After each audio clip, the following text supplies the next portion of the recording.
अहिले इजरायलका लागि सबैभन्दा ठूलो टाउको दुखाइको विषय भनेको गाजामा रहेका हमासका सुरुङ सञ्जाल हुन्। त्यसैमा बसेर हमासले गुरिल्ला युद्ध मच्चाइरहेको छ र ती सुरुङसम्म पुग्न इजरायलले पनि सुरुङ युद्ध नै गर्नुपर्ने हुन्छ। क्रस बोर्डर सुरुङहरू निकै आधारभूत हुन्छन्। त्यसमा कुनै किल्लाबन्दी गरिएको हुँदैन। यी मध्ये धेरैजसो एकपल्ट प्रयोग गर्नका लागि खनिन्छ। यसको एउटै मात्र उद्देश्य इजरायली सैनिकमाथि आक्रमण गर्नु हो। तर गाजाभित्र रहेका सुरुङहरूको उद्देश्य भने फरक छ। त्यहाँ हमास लामो समयसम्म रहन चाहन्छ। त्यहाँ लामो समयसम्म बस्न सकिने गरी सम्पूर्ण आवश्यक सामग्रीको व्यवस्था मिलाइएको छ। यति बेला तिनै सुरुङहरूमा हमासका नेताहरू लुकेर बसेका छन्। उनीहरूको कमान्ड र कन्ट्रोल सिस्टम पनि यहीँबाट हुने गर्दछ। यी सुरुङहरूमा बिजुली, आरामस्थल र रेलवे ट्र्याकसम्मको सुविधा छ।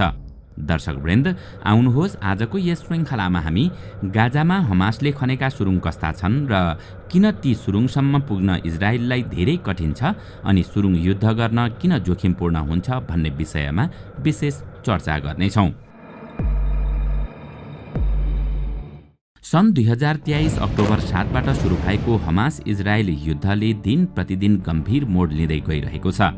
एकातिर इजरायल हमासको नामो निशाना मेटाउने उद्देश्यका साथ स्थल, जल र हवाई आक्रमण तीव्र बनाइरहेको छ भने अर्कोतिर हमासले आफ्ना सहयोगीको समेत बलियो साथ र समर्थन पाएका कारण विश्वको नक्साबाटै इजरायल मेटाउने दाबीका साथ अघि बढिरहेको छ। विशेष गरी हिजबुल्लाह र अरब देशहरूको बलियो समर्थनका कारण हमासले डटेर इजरायलका सबै खाले आक्रमणको सामना गरिरहेको छ। यति मात्रै होइन, उसले इरान तथा तालिबानको बलियो समर्थन मात्रै पाएको छैन, गोप्य रूपमा हात हतियार समेत प्राप्त गरिरहेको रिपोर्ट सार्वजनिक भइरहेका छन्। अहिले गाजामा इजरायलले गरेको हवाई आक्रमणका कारण भौतिक संरचना लगभग ध्वस्त भइसक्दा पनि हमास पछि नहट्नुको मुख्य कारण भनेको उसले त्यस क्षेत्रमा लडाईँ केन्द्रित गरेर बनाइएका उच्च प्रविधियुक्त सुरुङहरू नै हुन्, जसका कारण उसले इजरायललाई आच्छु बनाइरहेको छ। हमासलाई जित्नका लागि इजरायलको सबैभन्दा ठूलो चुनौती भनेको यिनै सुरुङ हुन्, जहाँसम्म पुग्नु उसलाई निकै कठिन छ। वास्तवमा भन्नुपर्दा हमासलाई जित्न इजरायलले अब कडा सुरुङ युद्ध गर्दैछ, जुन उसका लागि सबैभन्दा कठिन हुनेछ। अहिले इजरायल गाजाको जमिनमुनि हमासले बनाएका गोप्य सुरुङहरूको सञ्जाल ध्वस्त पार्ने योजनामा छ। त्यसो त केही दिनदेखि आक्रमणको जवाफमा इजरायलले गाजामाथि लगातार बम बर्साइरहेको छ, तर इजरायलका लागि हमासका सुरुङ निकै चुनौती बनेका छन्। इजरायली सेनाका प्रवक्ताका अनुसार गाजाको माथिल्लो भागमा आम मानिस बस्छन्। त्योभन्दा तल अर्को एक तह छ जसको प्रयोग हमासले गर्छ। अहिले आफूहरूले त्यही तह भत्काउने प्रयास गरिरहेको उनको भनाइ छ। त्यो संरचना गाजाको जमिन मुनि विभिन्न दिशामा जालोसरी फैलिएको छ। यी बङ्कर र सुरुङ आम मानिसका लागि बनाइएका होइनन्। इजरायली रकेटबाट जोगिन हमास र अन्य आतंकवादी संगठनहरू लुक्ने थलो मात्रै नभएर युद्धका सम्पूर्ण योजना बनाउने गोप्य योजना स्थल पनि हो। तर गाजामा रहेको सुरुङ नेटवर्क कस्तो छ भनेर अनुमान लगाउन निकै अप्ठ्यारो छ। इजरायलले हमासका यी सुरुङलाई गाजा मेट्रो भन्ने गर्दछ। यी सुरुङहरू गाजाभर फैलिएको अनुमान छ, तर यसको वास्तविक जानकारी इजरायललाई छैन। सन् 2021 भएको सङ्घर्षपछि इजरायली सेनाले गाजामा 100 किलोमिटर लामो घुमाउरो सुरुङ ध्वस्त पारेको दाबी गरेको थियो। तर हमासले गाजामा आफूले 500 किलोमिटर लामो सुरुङ बनाएको दाबी गर्दै इजरायली आक्रमणबाट 5% सुरुङ पनि नष्ट भएको बताएको थियो। हमासको सुरुङको अनुमान लगाउन लन्डन शहरसँग तुलना गर्न सकिन्छ। पुरै लन्डनमा फैलिएको भूमिगत मेट्रो जम्मा 400 किलोमिटर छ। त्यसमा पनि धेरैजसो ठाउँमा त्यो जमिनमाथि छ। सन् 2005 मा गाजाबाट इजरायली सेना र यहुदी बासिन्दा पछाडि हटेपछि त्यहाँ सुरुङ निर्माण सुरु भएको हो। त्यसको 2 वर्षपछि हमासले गाजा पूर्ण रूपमा नियन्त्रणमा लियो। त्यसपछि फेरि सुरुङ निर्माणको काम तीव्र भयो। हमास सत्तामा आएपछि इजरायल र इजिप्टले आफ्नो नाकामा सामान र मानिसको आउजाउलाई सीमित पारेका थिए। त्यसपछि हमासले आफ्नो सम्पूर्ण ध्यान यिनै सुरुङ निर्माणमा लगायो। कुनै बेला इजिप्ट र गाजाको बोर्डर मुनि करिब 2500 सुरुङ थिए। यी सुरुङको बाटो भएर इजिप्टले हमास र अन्य संगठनहरूलाई सामान, इन्धन र हतियार पठाउँथ्यो।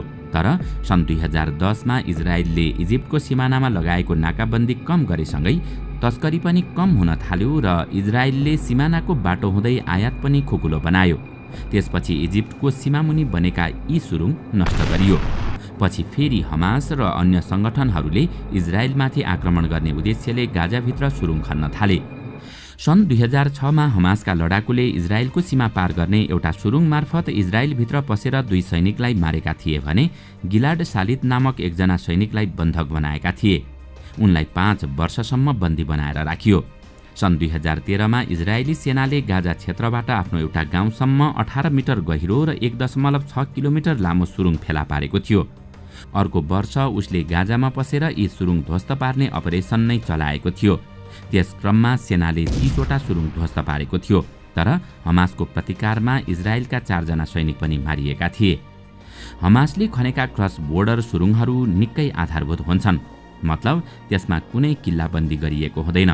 यी मध्ये धेरै जसो सुरुङहरू त एकपटक प्रयोग गर्नका लागि समेत खनिएका हुन्छन्, किनकि यी सुरुङहरूको एउटै मात्र उद्देश्य नै इजरायली सैनिकमाथि आक्रमण गर्नु हो।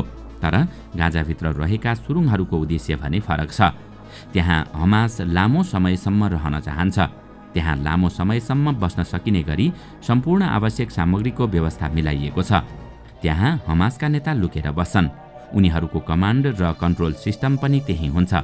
यी सुरुङहरू निकै सुविधा सम्पन्न छन्। यहाँ घुमफिरका लागि आरामस्थल मात्र होइन, रेलवे ट्र्याकसम्मको सुविधा छ। त्यसो त हमासले सुरुङ खन्नमा महारथ हासिल गरेको छ। वास्तवमा हमासले यो कला सिरियामा विद्रोही लडाकुबाट सिकेको हो। गाजामा यस्ता सुरुङ जमिनभन्दा 30 मिटर मुनि छन्। त्यसभित्र पस्न घरको बेसमेन्ट भएर जानुपर्ने हुन्छ। यति मात्रै होइन, सुरुङभित्र मस्जिद, स्कुल र सार्वजनिक क्षेत्रबाट पनि पस्न सकिन्छ। वास्तवमा भन्नुपर्दा सुरुङको यो नेटवर्क बनाउन स्थानीय मानिसको पनि योगदान छ। गाजाका मानिसका लागि अन्तर्राष्ट्रिय समुदायले दिएको करोडौं डलरको सहयोग हमासले दुरुपयोग गरेर यी सुरुङ सञ्जाल निर्माण गरेको इजरायलको आरोप छ। शनिबार भएको हमासको आक्रमण यस्तै कुनै एउटा सुरुङबाट सुरु भएको थियो, किनकि दर्जनौं इजरायली मारिएको क्षेत्र कफार अजामा पनि यस्तै सुरुङ भेटिएको छ। यसबाट के पुष्टि हुन्छ भने यो सुरुङ इजरायलद्वारा बनाइएको जमिनमुनिको सुरुङ रोधी डिटेक्सन सेन्सर भन्दा गहिरो हुनुपर्छ। त्यसो त कुनै पनि टनेल डिटेक्सन सेन्सर फुल प्रुफ भने हुन सक्दैन। त्यहाँ धेरै यस्ता सुरुङ पनि छन् जसमा सर्वसाधारणको पहुँच छैन। अन्डरग्राउन्ड नेटवर्कका केही भागबारे हमासमा मुख्य कमान्डर बाहेक कसैलाई पनि जानकारी छैन। यति बेला इजरायलको मुख्य चुनौती नै यही हो कि यस्ता सुरुङलाई ध्वस्त पार्ने क्रममा यहाँ आम मानिसको ज्यान पनि जान सक्छ। यति मात्र होइन, यसरी ध्वस्त पार्ने क्रममा इजरायली सैनिककै पनि ज्यान जान सक्छ। यहाँ डरलाग्दो कुरा त के हो भने हमासमाथि आक्रमण हुन लागेको थाहा पाउन साथ उसले आम मानिसलाई नै ढाल बनाउन सक्छ, किनकि पछिल्ला यस्ता उदाहरणहरू धेरै छन् जहाँ इजरायलले कैयौं पटक आक्रमण रोक्नु परेको थियो। सन् 2021मा भएको सङ्घर्षका क्रममा गाजा सहरमा 3 वटा आवासीय भवन इजरायली आक्रमणमा ढलेका थिए। त्यसमा 22 जनाको ज्यान गएको थियो। त्यो बेला पनि इजरायली सेनाले आफ्नो निशानामा अन्डरग्राउन्ड सुरुङ रहेको बताएको थियो। सुरुङ नेटवर्कका कारण इजरायली सेनाको प्रविधि र गुप्तचरको प्रभाव पनि कम हुने गरेको छ। शहरी युद्धमा फरक खालको चुनौती हुन्छ। जब इजरायली सैनिकहरूले यस्ता सुरुङ नेटवर्क भेट्छन् तब त्यहाँ बारुद भर्न समय लाग्छ। त्यही क्रममा हमासले इजरायली सेनालाई सुरुङभित्र पस्न दिन्छ, तर जब इजरायली सैनिक सुरुङको निकै भित्र पुग्छन् तब हमासले अचानक आक्रमण गरेर इजरायली सैनिकको अपहरण गर्ने तथा आफैले सुरुङ विस्फोट गराउने गर्दछन्। इजरायली वायुसेनाले सुरुङ पत्ता लागेको अवस्थामा त्यसमाथि बम पनि फाल्न सक्छ। बङ्करलाई उडाउने यी बमले जमिनको गहिराईसम्म क्षति गर्ने क्षमता राख्छन्, तर यसबाट निर्दोष मानिस मारिने सम्भावना धेरै हुन्छ। त्यसैले इजरायललाई सबैभन्दा अप्ठ्यारो भनेको यिनै सुरुङ युद्ध हुन् जसका लागि उसँग आवश्यक प्रविधि छैन।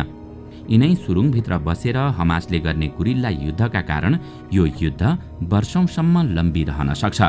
दर्शकवृन्द, आजको श्रृङ्खला तपाईलाई कस्तो लाग्यो हामीलाई कमेन्टमा अवश्य बताउनुहोला। साथै आजको श्रृङ्खला तपाईलाई राम्रो लाग्यो भने लाइक तथा शेयर गरी हाम्रो च्यानललाई सब्स्क्राइब गर्न नभुल्नुहोला र साथमा रहेको बेल आइकन पनि थिच्नुहोस् ताकि हामीले अपलोड गर्ने नयाँ भिडियोको जानकारी सबैभन्दा पहिला तपाईलाई प्राप्त होस्।